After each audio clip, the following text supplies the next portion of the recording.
Hola, ¿qué tal? Les saluda María Fernanda Briceño Quesada. Sean bienvenidos a un nuevo podcast de Alto y Claro con el FNT. Cada 12 de octubre conmemoramos el Día de la Resistencia Indígena, Negra y Popular, un día para recordar la valentía y la lucha de los pueblos indígenas frente a la colonización española.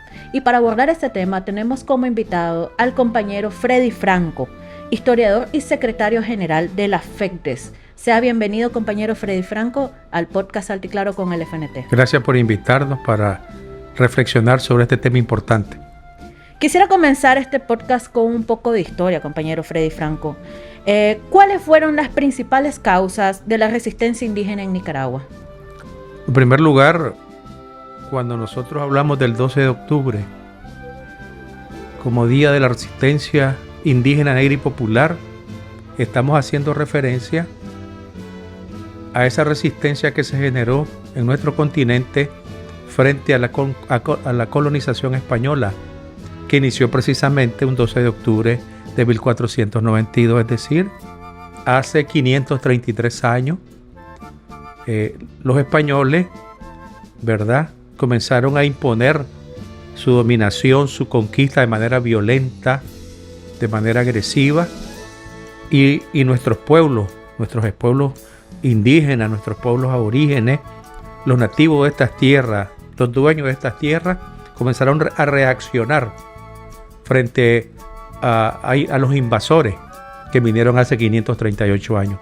Entonces, es cierto que los españoles tenían más fuerza militar, usaron los caballos como parte de sus acciones militares, pero los indígenas tuvieron una actitud valiente, digna, y no se dejaron avasallar. Y prefirieron morir y no entregarse ni venderse a los conquistadores. Esta dominación española, esta colonización española, era porque ya España quería, en la búsqueda de una ruta comercial que los llevara a las Indias orientales, ¿verdad? En aquel momento no se sabía que existía el continente que hoy conocemos como continente americano. Entonces, en esa búsqueda de Cristóbal Colón, en 1492, buscando una ruta, porque había dificultad en el comercio entre Europa y Asia, porque los árabes estaban interfiriendo en ese comercio, los europeos, los españoles buscaron una ruta que los llevara a Asia. Y buscando esa ruta es que se encontraron con el continente americano, es decir, un territorio que no era conocido en aquel momento, pero que a nosotros, este continente estaba poblado, ¿verdad?, aproximadamente por unos 60 millones de indígenas. Había cultura, nosotros teníamos nuestra propia cultura, nosotros teníamos nuestro propio sistema político, nuestra economía, nuestra agricultura, nuestra ganadería, nuestras costumbres, nuestra religión. Y entonces lo que ellos vinieron es a querer imponer sus intereses, su religión, su poder político, y arrebatar los territorios y las riquezas de las que éramos dueños nosotros. Entonces, frente a eso que comienzan a hacer los españoles en 1492, hubo una resistencia fuerte, ¿verdad?, en términos de la resistencia, primero frente a la agresión militar, e igualmente frente a la imposición religiosa, porque nuestros indígenas tenían su religión. Nuestros indígenas eran politeístas, creían en muchos dioses: el dios del sol, el dios de la luna, el dios del viento, el dios de la agricultura. ¿Por qué? Porque las creencias nuestras estaban vinculadas a la naturaleza, a la vida. Y ellos vinieron con un dios, ¿verdad?, de los cuales nosotros los indígenas éramos extraños. Teníamos nuestras propias creencias, nuestra propia religión. Y entonces hubo una resistencia directa a la guerra, directamente una resistencia a la imposición religiosa, porque los conquistadores españoles usaron la arma y la cruz. O sea, a través de la religión católica bendijeron todo el genocidio, todo el exterminio de nuestras poblaciones aborígenes, porque nosotros éramos aproximadamente de 60 millones y en unos 30, 40 años ya habíamos quedado solo 10 millones, es decir, aproximadamente se calcula que entre un 15 y 10% de la población quedó, el 85-90% fue arrasada por los conquistadores españoles que comenzaron por el Caribe, después llegaron a Centroamérica, México, aquí a Nicaragua llegaron en 1523 y aquí en 1523 los primeros que resistieron son los poblados indígenas donde estaba Nicaragua, al lado de Riva, y un poco hacia el sur donde estaba el cacique Diriangén. Entonces, efectivamente desde el comienzo, aunque Nicaragua recibe a Gil González, al colonizador conquistador Gil González, comienza a preguntarle ¿por qué tan pocos hombres quieren tanto oro? Y algunas otras preguntas, porque nuestros indígenas también tenían conocimiento de los astros, del movimiento de la luna, o sea que tenían también sus conocimientos, su evolución científica cultural. Igualmente esa misma situación pasó con Diriangén, y Diriangén dice, bueno, porque ellos andaban buscando oro, y junto al oro la imposición militar y la imposición religiosa. Eso hicieron los españoles. Pero entonces después Diriangén le dice, dame 3 días para pensarla, y a los 3 días atacó a las fuerzas de Gil González que se replegaron, pasaron por donde estaba la gente de Nicaragua. Igualmente la gente de Nicaragua enfrentó heroicamente a Gil González, y la gente de Gil González y Gil González salieron derrotados en abril de 1523. Entonces, después de eso, en esos años 20, después de eso, en los años 30, los españoles colonizaron la parte sur del continente a partir de 1932. Pero en todos lados hubo resistencia a nuestros derechos, a nuestro territorio, a nuestra cultura, a nuestra forma de vida, frente a unos conquistadores e invasores, ¿verdad?, que tenían sed de territorio, sed de riqueza, y también querían imponer sus concepciones, que eran unas concepciones llenas de odio, llenas de desprecio humano, porque en esta resistencia es importante saber que en todo ese tiempo, para nosotros, para los españoles, nosotros no éramos seres humanos. Nos trataban como unos animales, como esclavos. Y hubo una discusión incluso en la misma España, porque algunos decían, no, si son seres humanos. Y hasta como a los años 30 y 40 del siglo XVI, más o menos 1530, 1540, dijeron al final pues que sí, después de las tantas protestas que hubo, porque hubo sacerdotes que fueron algo conscientes, como por ejemplo Bartolomé de las Casas, Antonio de Valdivieso, que estuvo en Nicaragua, que fue asesinado por los españoles, aquí en León Viejo, allí por lo que llamamos León Viejo, fue asesinado por los españoles, porque él denunció las crueldades. Por ejemplo, en la zona de León Viejo, para matar a los indígenas, los españoles perreaban a los indígenas, es decir, soltaban a los perros y los perros destazaban a los indígenas. Entonces, frente a ese hecho inhumano, cruel, genocida, Antonio Valdivieso, que era un sacerdote, dijo, no estamos de acuerdo con eso. Entonces hubo una denuncia de sectores de la iglesia y otros sectores en España, y ya comenzaron a buscar a decir que hubiera otro tratamiento. Pero aunque hubiera otro tratamiento, ese tratamiento siguió siendo el mismo. Imposición militar, la dominación, la explotación sobre el indígena, el saqueo de la riqueza. Y entonces frente a eso, nuestros indígenas no descansaron para defender sus derechos, para defender su cultura, para defender sus tierras. Y además, esto es muy importante, ellos siguieron luchando, y en ese periodo colonial estaban los españoles primero, pero después vinieron los ingleses, y los ingleses trajeron población negra esclava de África, como ha dicho el comandante Daniel, vendían como animales, ¿verdad? Esclavizaban a los africanos y los traían a distintas partes, distintas posesiones, tanto de los españoles como de los ingleses. Primero aquí en el Caribe estuvieron los ingleses, ahí mandaban los ingleses, y ahí trajeron también población negra, además de la población indígena, que ahí se preservó bastante, pero también trajeron población negra. Y aquí en lo que es el Pacífico hubo ciertos lugares como la zona de Riva, la zona de Nandaime, la zona de Corinto, algunos puntos donde los españoles tenían plantaciones y comenzaron a usar esclavos negros. Entonces también los esclavos comenzaron a rebelarse frente a los españoles, frente a los ingleses, en defensa de sus derechos y en la lucha por abolir la esclavitud. Entonces, un primer logro que tuvimos de esa resistencia fue haber logrado la independencia de España en 1821-1823 y haber abolido la esclavitud en 1823-1824 aquí en Centroamérica.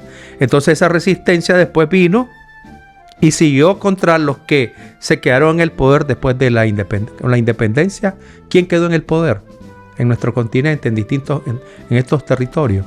Los hijos de los españoles, los criollos, la oligarquía. Y la oligarquía siguió tratando con sus concepciones conservadoras, oligárquicas, de desprecio al pueblo, ¿verdad? Y el pueblo, los indígenas, los afrodescendientes, el pueblo siguió resistiendo, ¿verdad? Siguió resistiendo para enfrentar esas concepciones atrasadas, esas concepciones deshumanizantes, de desprecio humano, de explotación, de dominación contra el pueblo, contra los aborígenes, contra los afrodescendientes. Y seguimos luchando por nuestros derechos, ¿verdad?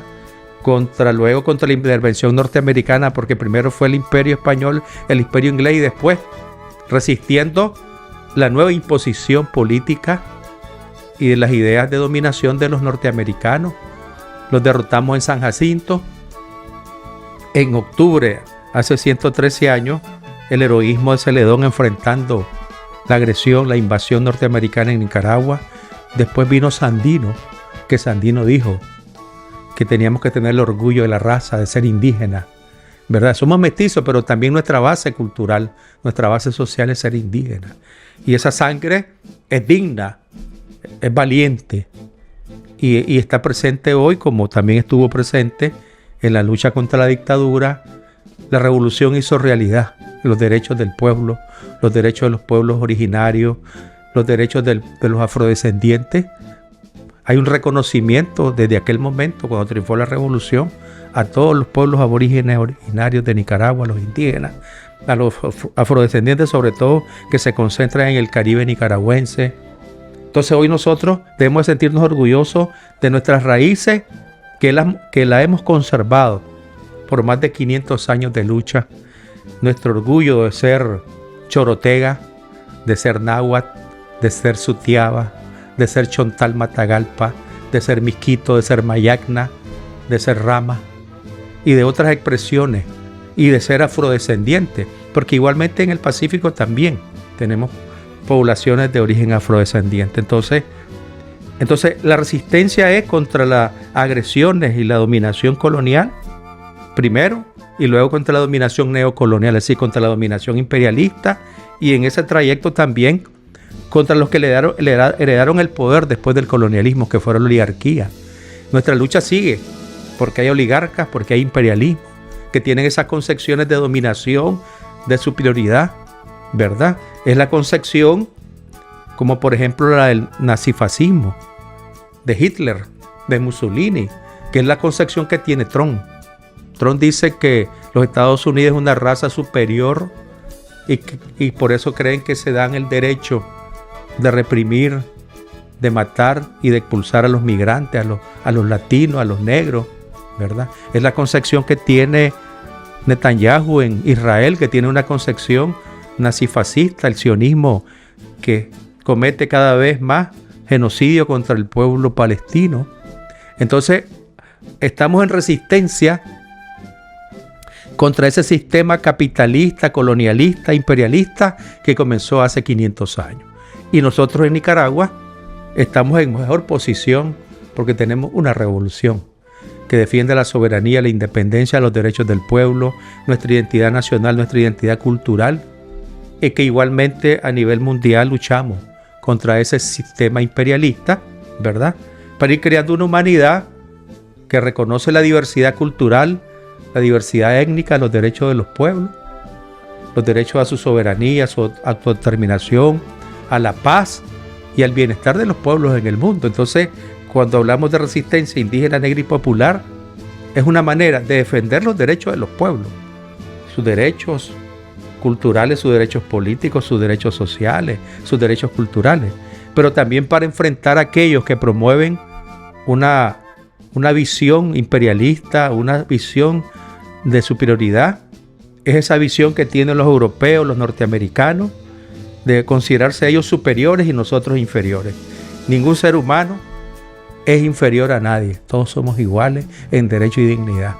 Y eso es lo que reivindicamos como revolución.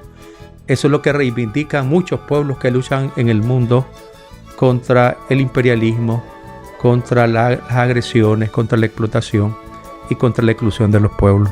Entonces, en este día en Nicaragua, con el protagonismo del pueblo, con la revolución y con el liderazgo del comandante Daniel y la compañera Rosario, nuestro copresidente, estamos encabezando esa resistencia organizada y en avance para seguir consolidando los derechos logrados con la revolución.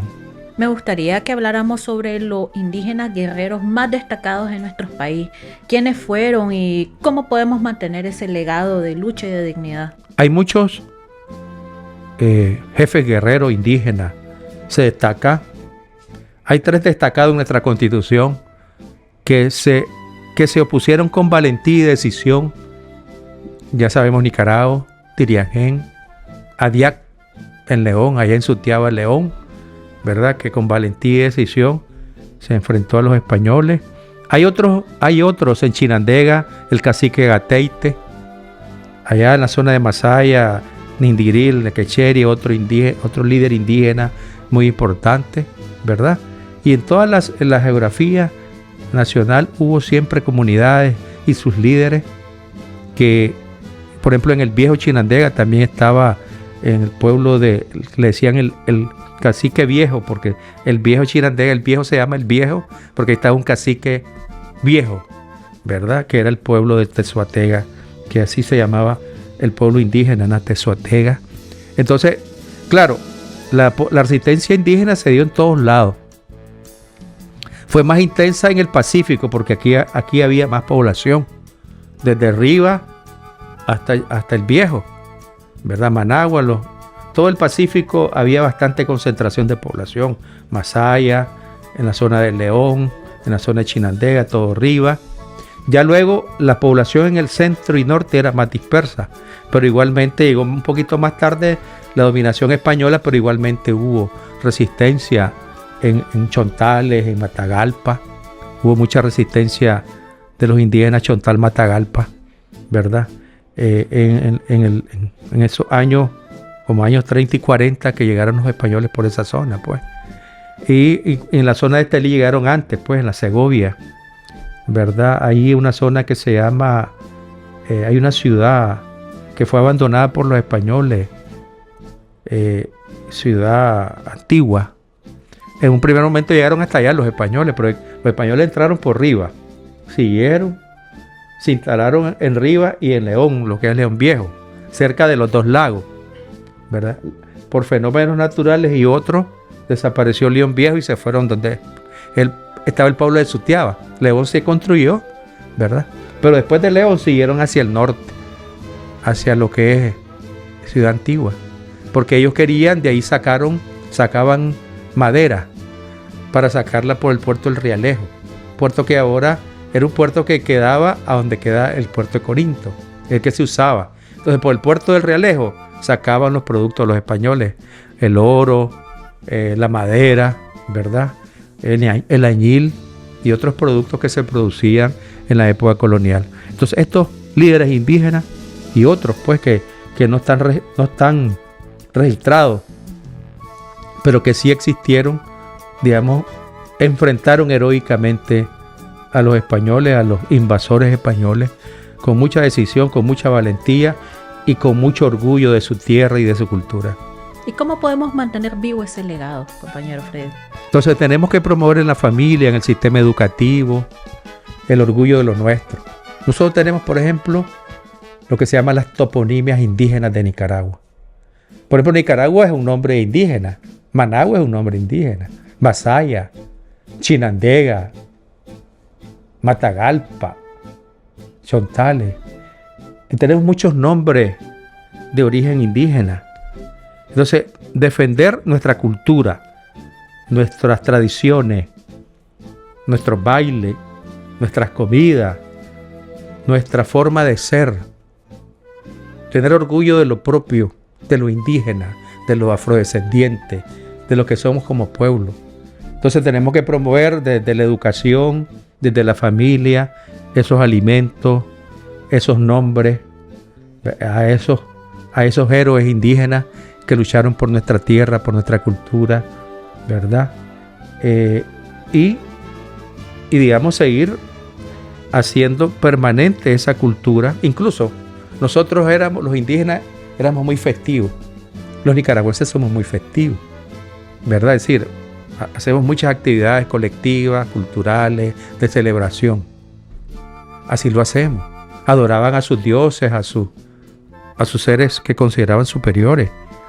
Y eso, nosotros mantenemos esa tradición en todos los municipios de Nicaragua. Ves que todo el año hacen alguna celebración que son, digamos, celebraciones más vinculadas al cristianismo, al catolicismo, pero que son celebraciones que entraron en una mixtura entre la cultura indígena, que era festiva, con lo que trajeron los españoles, pero que la base de esas celebraciones populares que se hacen en los pueblos son parte de nuestra cultura.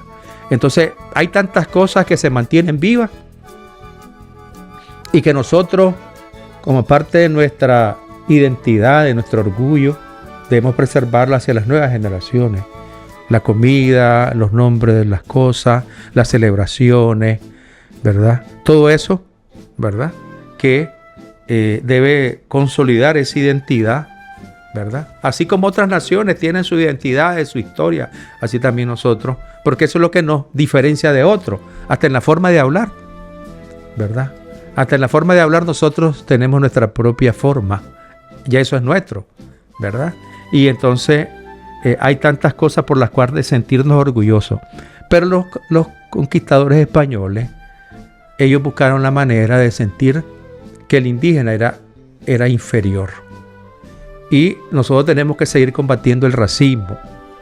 El racismo, porque todavía han quedado rémoras, han quedado secuelas de ese racismo. Por ejemplo, vos conocés una frase vieja que dice: lo peor que puedes hacer es poner a repartir chicha a un indio.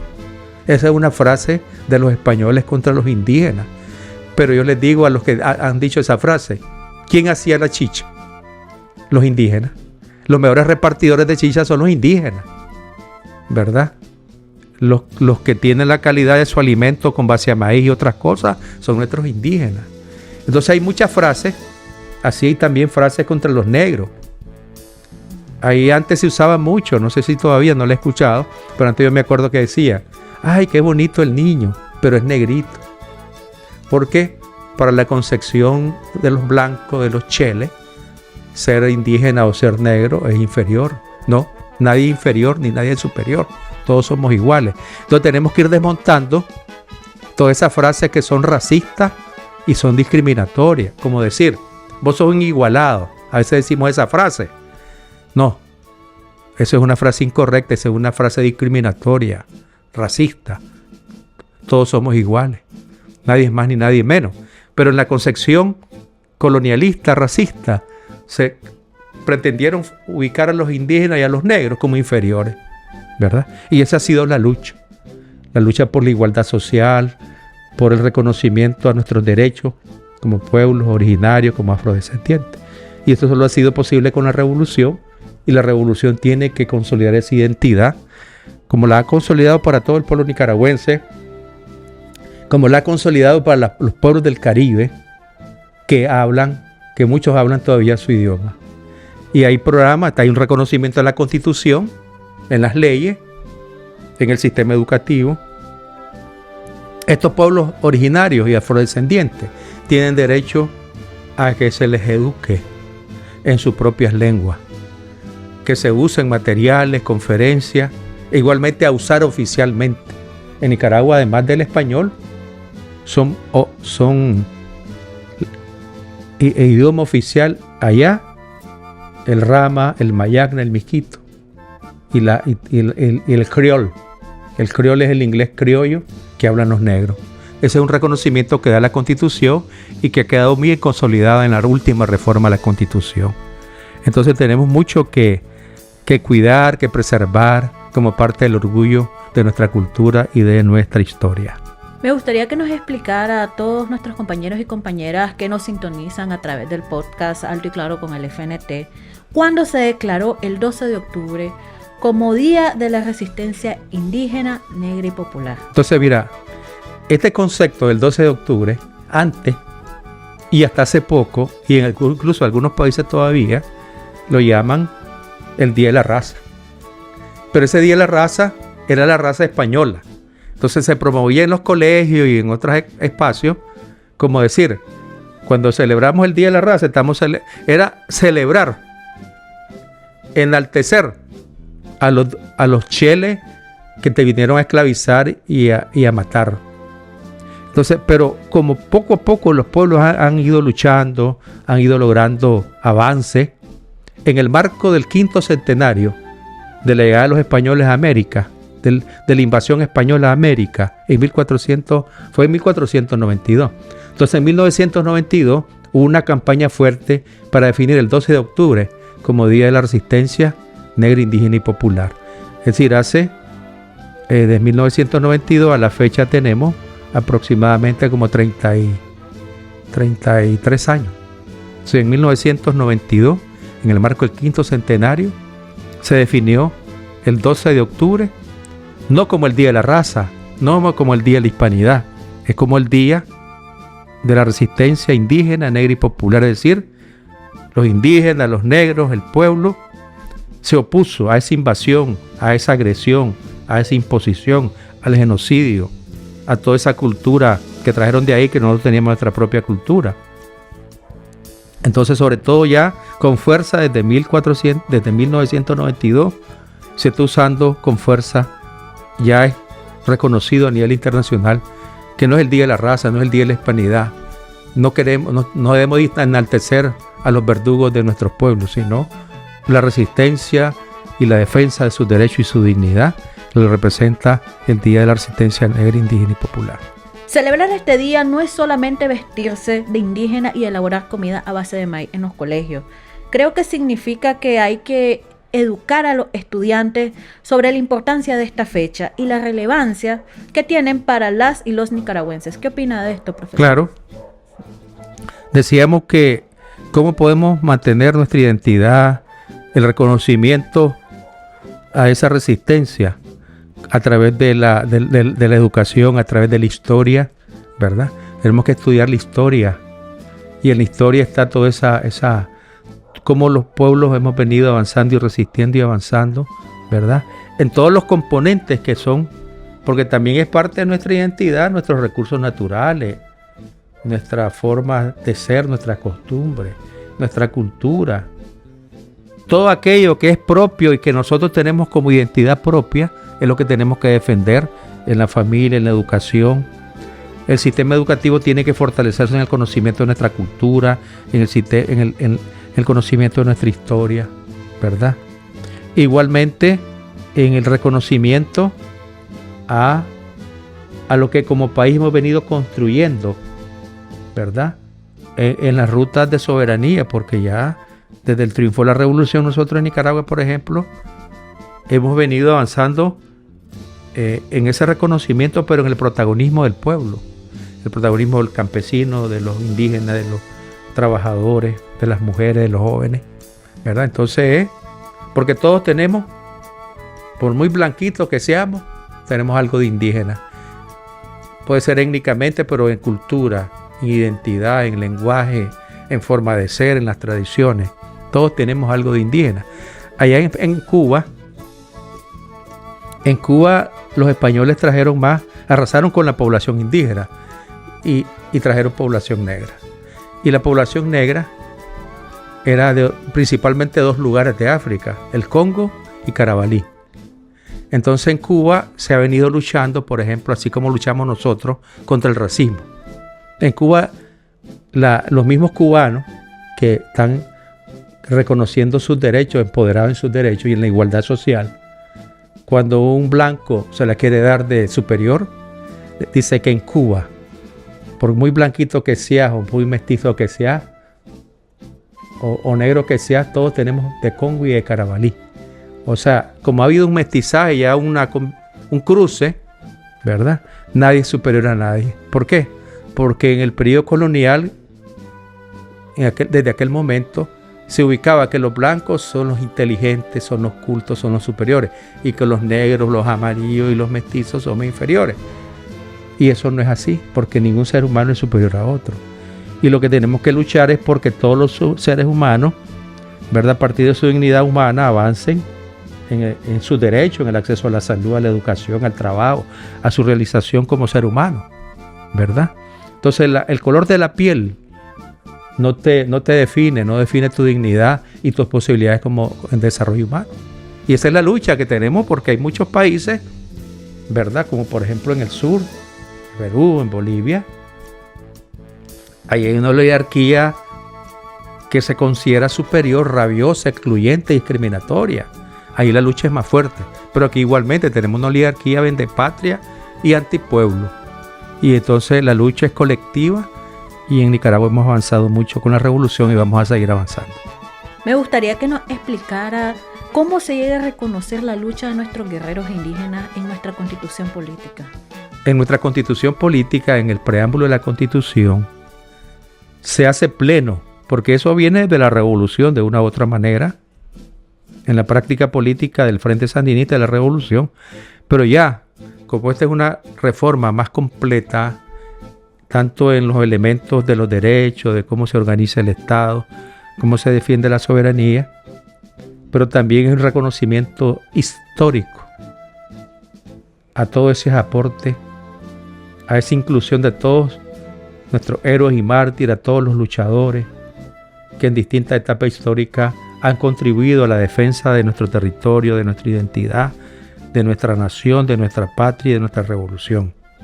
Entonces, ahí recoge 503 años de historia, porque los primeros que están ahí es Diriangén y Nicaragua, que son los que enfrentaron el inicio de esa resistencia contra los invasores españoles, ¿verdad? Y luego están todos aquellos que lucharon, por ejemplo, aquellos lucharon por la independencia. Por ejemplo, está el padre indígena Tomás Ruiz, tal vez uno de los más, debemos sentirnos orgullosos, el primer abogado que era indígena, porque los indígenas estaban excluidos de la educación, pero fue un indígena que logró formarse, integrándose como padre, estudió muchas cosas, es el fundador de la Universidad de León, Tomás Ruiz, y luchó por la independencia, y él tuvo en una rebelión, un levantamiento contra los españoles, estuvo en la cárcel y fueron tan crueles que al poco tiempo murió, antes de la independencia. Cleto Ordóñez en Granada, que se opuso a la oligarquía granadina. Mueran los dones, mueran aquellos que se consideran dones de sangre azul o de sangre no sé qué, ¿verdad? Y luego los héroes de la batalla de San Jacinto, ¿verdad?, que defendieron la patria frente al invasor yanqui. Está el aporte cultural que reivindicó Rubén Darío, no solo el aporte de la historia cultural universal, sino de nuestra identidad también propia. La reivindicó Rubén Darío, la lucha patriótica de Benjamín Celedón. Tal vez Sandino es el que en todo ese recorrido desde la resistencia indígena hasta Sandino, fue el que Sandino logró organizar de mejor manera la lucha antiimperialista, la lucha por los derechos del pueblo, pero también la lucha por nuestras identidades como indígenas, nuestros derechos como pueblos latinoamericanos y caribeños. Y de esa lucha patriótica, de esa lucha por los derechos del pueblo, de esa identidad indígena, de esa identidad de los pueblos latinoamericanos y caribeños que reivindicó Sandino y propuso la integración. Un proyecto que hizo Sandino en 1929. De eso, el Frente Sandinista retoma Sandino. Y los ideales de Sandino se están cumpliendo con lo que estamos haciendo hoy, en términos de la defensa de nuestra soberanía, de nuestra identidad nacional, de nuestra identidad cultural, de los derechos del pueblo, del derecho a vivir en paz, ¿verdad? Y estamos también trabajando con América Latina, con otros países del mundo, para hacer avanzar eso que queremos.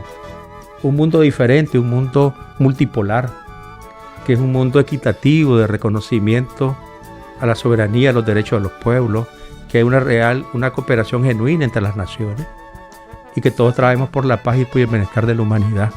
Entonces yo creo que en este día le podemos decir a todos aquellos indígenas, afrodescendientes, a todos nuestros héroes y mártires, a todos nuestros héroes y heroínas nacionales, que le estamos cumpliendo su lucha, sus ideales, y que vamos a seguir manteniendo en alto sus ideales por los cuales entregaron su vida por nuestros derechos, por una mejor Nicaragua. Para finalizar el podcast, compañero Freddy Franco, me gustaría que nos regalara una reflexión sobre el trabajo que realiza nuestro gobierno sandinista en restituir y garantizar los derechos de nuestros pueblos indígenas. Entonces, hay un reconocimiento, hay leyes, está la Constitución, están las leyes, están las propiedades que se reconocen, las propiedades, el derecho a la propiedad colectiva de nuestros indígenas. En distintas partes y sobre todo en el Caribe hay un reconocimiento pleno a la propiedad comunal. En las poblaciones, por ejemplo, del Caribe, tienen títulos colectivos de muchos kilómetros cuadrados, donde son títulos tierra que no se puede vender, ¿verdad? Se puede prestar, se puede alquilar, pero no se puede vender. Entonces, en términos de la propiedad, hay un reconocimiento a la propiedad colectiva, y sobre todo a los pueblos caribeños que es más completa esa propiedad colectiva. Los derechos a expresar su cultura, sus costumbres, a expresar su idioma, como hemos dicho, ¿verdad? A organizar sus comunidades. El derecho a la organización comunal es un derecho asegurado por la Revolución, ¿verdad? Y igualmente en el derecho, por ejemplo, sobre todo en el Caribe, que allá en las elecciones, por ejemplo, en los cargos, tiene que haber un porcentaje para criollos o negros, para indígenas, ¿verdad? Para criollos y negros, que son los indígenas, son los miskitos, los mayagnas, los rama, etcétera, y los criollos. Es decir, hay una equidad, se busca que estén incluidos en la participación política. Entonces, y como ciudadanos, indígena, mestizo y negro, tenemos los mismos derechos políticos, los derechos a la participación, los derechos sociales, los derechos culturales, ¿verdad? Entonces, hay derechos específicos para estos pueblos indígenas y afrodescendientes, pero para todo el pueblo estamos unidos por muchos derechos todos, independientemente de nuestro origen étnico. Hemos llegado al final del podcast Alto y Claro con el FNT. Quiero agradecer al compañero Freddy Franco, historiador y secretario general de la FECDES. Muchas gracias, compañero Freddy Franco. Bueno, a la orden, esperamos tenerlo por acá que nuevamente. Este día consolidemos nuestro orgullo y nuestra identidad de ser nicaragüense. Agradecerle su fiel sintonía del podcast Alto y Claro con el FNT. Estuvo con ustedes María Fernanda Briceño Quesada. Nos vemos en una nueva edición.